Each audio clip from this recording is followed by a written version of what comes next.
elle met le fric au centre, comme on l'a dit, puis elle met le cul au centre. Il faut quand même le dire, quoi. Chaque artiste, je pense, nous propose une espèce de programme érotique.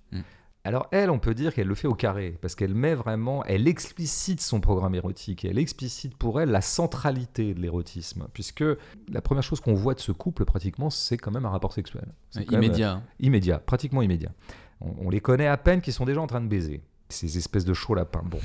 Qui demande à l'enfant et à la vieille dame de sortir. Ouais, alors voilà, tu vois, là on revient à ce que je disais tout à l'heure, c'est-à-dire que, bon, on peut s'arrêter 2 minutes sur ces scènes de cul ou pas ? Allez. Parce que quand même, moi, Les enfants dans la chambre. J'ai essayé de réfléchir, les enfants, voilà, mettons les enfants dans la chambre et la vieille. Bon, pourquoi j'aime tellement cette scène ? Pourquoi ça m'est apparu comme une des meilleures scènes de cul que j'ai jamais vues au cinéma ? C'est qu'il est très très rare qu'au cinéma, on nous propose de suivre un rapport sexuel, de le suivre avec une certaine précision et une certaine crudité, dans les limites de l'acceptable, entre deux personnes qui ont tout à fait l'habitude de baiser ensemble. En fait, c'est très rare. Le rapport sexuel au cinéma, on lui fait une part dans la mesure où c'est souvent le premier, parce qu'il scelle une nouvelle étape dans la dramaturgie d'un couple. Première étape, ils se sont croisés. Deuxième étape, ils se sont invités à prendre un verre. Troisième étape, ils sont allés au cinéma voir un film de Skolimowski. Ça, c'est ma vie. Non, les gens, ils font pas ça en général. Et quatrième étape, ils couchent ensemble. Et bon, il faut que le film acte un peu le fait qu'ils aient couché ensemble, ce qui nous donne une scène de 4 secondes ou un peu plus, mais qui est toujours un peu pipeau. Bon, bref, ce rapport sexuel n'a aucun intérêt dramaturgique.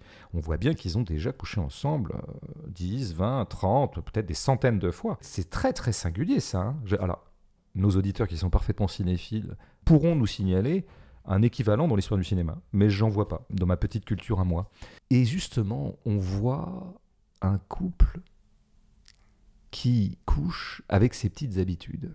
Et quand on dit avec ses petites habitudes, c'est pas du tout péjoratif, hein, c'est pas pour dire c'est du sexe routinier, c'est qu'on voit bien que les gestes qu'ils font, et les mots qu'ils s'adressent, et les indications qu'ils se donnent l'un à l'autre, moi je pense qu'ils se les donnent tout le temps.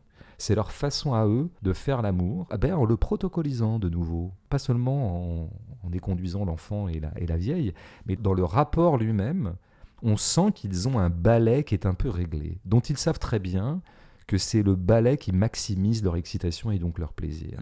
Commence à me pénétrer, puis retire-toi, attends un peu, etc. Aussi, voilà, les préliminaires, tout ce qu'on... Enfin, je laisse chacun découvrir cette scène si c'est pas déjà fait.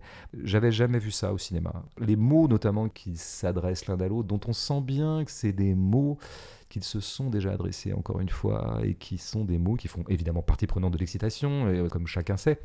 J'ajoute un truc sur le sexe dans le film. Je me suis dit, pourquoi c'est si important ? C'est leur richesse à eux. C'est leur capital, c'est ce que je disais. C'est le capital des prolétaires. C'est le capital de tout le monde, hein, mais c'est le seul capital des prolétaires, c'est qu'ils sont capables de produire leur propre énergie sexuelle. Et tous les corps, j'espère. S'il y a bien un truc où on peut rêver d'une espèce d'autonomie énergétique, si je puis dire, c'est le sexe. Nous sommes tous capables, plus ou moins, en tout cas potentiellement, de fabriquer notre propre énergie érotique dont nous allons être nous-mêmes le consommateur. Nous sommes donc en circuit court et autonome.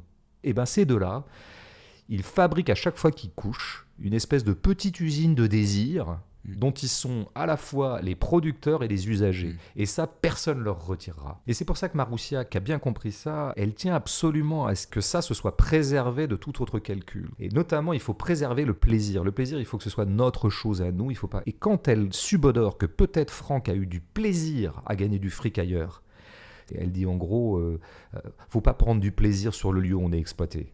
Voilà, parce que ça, du coup, il y a quelque chose d'un dévoiement, là, en tout cas d'une corruption. C'est-à-dire, qui dérègle les petites entreprises. Voilà, il faut absolument que le désir, ce soit notre affaire à nous, qu'on le gère par nous-mêmes et en pure autonomie. J'ajouterais quand même que c'est un film qui pousse le raffinement érotique jusqu'à avoir très très bien compris qu'il n'y avait pas plus érotique que la rétention. En fait, c'est le motif directeur de tout le film, la rétention. C'est un film qui ne cesse de se retenir.